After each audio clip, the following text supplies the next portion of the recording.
आजकल डिजिटल युग का ज़माना हो गया। जैसे जैसे लोग होशियार हो रहे हैं, मोदी जी का जो डिजिटल इंडिया है वो हर एक घरों तक पहुंच रहा है। और उसी क्रम में हमारे साथ एक नौजवान खड़ा है। हम सारा चीज़ बात करेंगे, सारा प्रक्रिया को जानेंगे।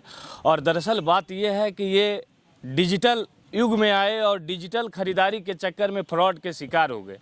कहाँ से खरीदारी की है, कैसे खरीदारी की है, हम इनसे जानेंगे। आपका नाम क्या हुआ? जी, मेरा नाम अमित कुमार हुआ।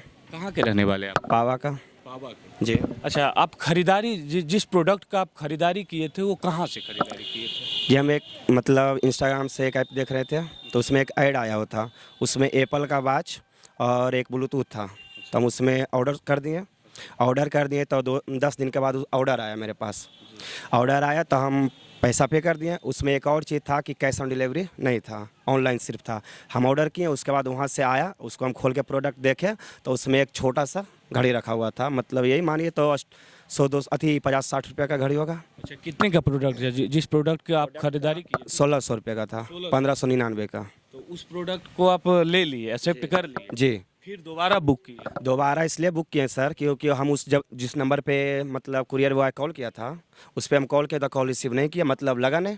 तो दोबारा हम सोचे क्या पैसा आएगा किससे, और उसमें कोई रिटर्निंग फंड नहीं था। सबसे बड़ा बात ये था कि उसमें आप रिटर्न नहीं कर सकते थे, वो ऐड नहीं दिया होता। और उसके बाद जिस ऐड से आप ऑनलाइन किए थे वो ऐड हटा देता है, उसमें कोई हिस्ट्री नहीं दिखाता है। ठीक है, तो फिर दोबारा हम उसमें मतलब ऑनलाइन शो कर दिए, ऑनलाइन दो कर दिए। उसके बाद फिर 10 दिन के बाद आज आया तो हम उसके सामने फाड़े। जब उसको देखे कि फिर फ्रॉड हुआ है मेरे साथ, तो हम थाना में कंप्लेन कर दिए। थाना में कंप्लेन की? जी। अच्छा, पैसा कहाँ पे करते थे? कैश ऑन डिलीवरी का ऑप्शन था? पहला बार मतलब किए थे उसमें कैश ऑन डिलीवरी था, तो उसमें हम पैसा दिए थे हाथ से। उसमें आप यहीं पे दिए थे? जी, मेडिकल के सामने। मेडिकल के सामने जो कुरियर बॉय था उसको पैसा दिए? जी सर। और दोबारा जब बुक किए थे तो? दोबारा भी बुक किए तो जिस नाम से हम किए उस नाम से शो नहीं कर रहा था कैश ऑन डिलीवरी। फिर हम दूसरा एड्रेस डाल के दिए तो उसमें कैश ऑन डिलीवरी शो किया था। तो फिर कैश ऑन डिलीवरी ही मंगाए? कैश ऑन डिलीवरी मंगाए। उसके बाद जब अथी कुरियर बॉय लेके आया तो उसको पैसा नहीं दिए। पहले फाड़ के उसको हम चेक किए तो फिर फ्रॉड था उसमें। वही चीज़ जो अगले बार? उससे भी घटिया सामान था। अच्छा, अगले बार क्या चीज़ मिला था? अगले बार भी घड़ी था, इस बार भी घड़ी था। दोनों बार घड़ी ही था? जी। लेकिन लो क्वालिटी का घड़ी? पूरा लो क्वालिटी का घड़ी था। दरअसल देखिए, बात आज का जो समय है, हर एक लोग कहीं ना कहीं अपने सुविधा अनुसार घर बैठे प्रोडक्ट की खरीदारी करना चाहते हैं, लेकिन उसमें भी आपको सावधानी बरतना होगा। अगर आप सावधानी नहीं बरतिएगा तो जैसे ये नौजवान है ना, जैसे फ्रॉड का शिकार हो गया। इनके साथ लगभग 1600 रुपये का प्रोडक्ट परचेज किया है, 2 बार प्रोडक्ट खरीदा है तो 3200 रुपये का चूना लगा दिया। और ऐसा नहीं कि इसके साथ ये काम हुआ है, ऐसा घटना है बिहार में, अनेकों लोगों के साथ घटते रहता है। बिहार की बात क्या करें, पूरे देश में घटते रहता है।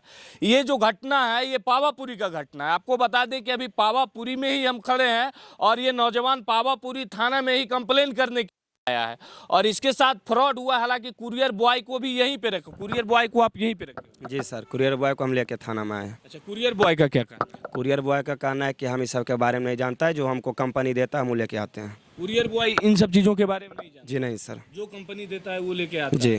तो कंपनी ऐसा तो उसमें ड्रग्स दे देगा तो लेके चला आएगा? तो सर हमको क्या पता कि उसके अंदर क्या चीज़ है। कुरियर बॉय से पूछे कि अगर ड्रग्स उसमें रहेगा तो लेके आएगा? जी नहीं सर, हम नहीं पूछे। नहीं पूछे। तो देखिए, ये है बिहार और यहाँ पे होता है कहीं ना कहीं ऑनलाइन के शिकार। ऐसा नहीं कि पहली बार कोई नौजवान हुआ है, ये घटना अक्सर घटते रहता है। बहुत सारे लोग घर बैठे हाल ही में सुन रहे थे, बिहार शरीफ के एक टीचर थे जो कि अभी बेड रेस्ट हैं और वो भी फ्रॉड के शिकार हो गए, वो भी ऑनलाइन के माध्यम से। उनको सोनू सूद फाउंडेशन के जरिए मदद का भरोसा दिलाकर उनके अकाउंट से पैसा को डिडक्ट कर लिया गया। और उसी तरह इनके साथ हुआ। ये इंस्टाग्राम यूज करते हैं, इंस्टाग्राम पे प्रोडक्ट दिखाया एप्पल का, शायद प्राइस कम था और कम प्राइस के चक्कर में ये फंस गए। और इन्हें भी लगा कि शायद 1600 में एप्पल का वॉच अगर इन्हें मिल जाता है, और इस चक्कर में उस प्रोडक्ट को ये बुक कर लिया। और इनके पास मिला क्या, 10 रुपये वाला घड़ी जो बच्चा लोग पहनता है, मेला वगैरह कहीं अगर बच्चा घूमने जाता है और जिस घड़ी को खरीदता है, दरअसल वो घड़ी को खरीद ले। इनको दे दिया गया। अब देखिए, अगर आप भी खरीदारी करना चाहते हैं तो जब भी आप खरीदारी कीजिए एकदम सोचे समझे साइट से जाके खरीदारी कीजिए, जो रजिस्टर्ड साइट हो उसी से खरीदारी करें। अन्यथा गूगल एड्स के जरिए, चाहे फेसबुक, इंस्टाग्राम, ट्विटर पे जो तमाम तरह का जो ऐड लगाया जाता है, इन सब ऐड के चक्कर में नहीं पड़े, नहीं तो आप भी बर्बाद हो जाइएगा। और आप भी अगर जिस प्रोडक्ट की खरीदारी करना चाहते हैं वो प्रोडक्ट नहीं मिलकर आपको भूसा भरा हुआ वो जो है कुरियर में आएगा। इसलिए आपको सावधान रहना बहुत ज़रूरी है, आपको सचेत रहना बहुत ज़रूरी है। अच्छा, और जो दर्शक देख रहे हैं उनको आप क्या बताना चाहेंगे? आप तो फ्रॉड के शिकार हो ही गए, अगले लोगों को क्या बताना चाहेंगे? हम तो यही बताना चाहते हैं सर कि आज मतलब जो भी मेरे जैसा नौजवान है और जो लेना चाहता है कोई भी ऑनलाइन प्रोडक्ट, तो कम से कम आप ऐसा देख लीजिए कि उसका हिस्ट्री कुछ है या नहीं, रिटर्न उसका पॉलिसी देता है या नहीं देता है, ये सब देख के उसके बाद लीजिए। तो रिटर्न पॉलिसी देखकर खरीदारी कीजिए। देखिए जहाँ से परचेज कर रहे हैं वो कैसा साइट है, वो साइट भारत सरकार से रजिस्टर्ड है या नहीं, इन तमाम चीज़ों को देखने के बाद ही खरीदारी करें। आज एक नौजवान फ्रॉड का शिकार हो गया है। आने वाले दिनों में आप लोग कम से कम सावधान हो जाइए, सतर्क हो जाइए कि आने वाले समय में कम से कम आप फ्रॉड के शिकार नहीं हो। आप देखते रहिए राजधानी एक्सप्रेस। मैं हूँ रोशन राज, धन्यवाद।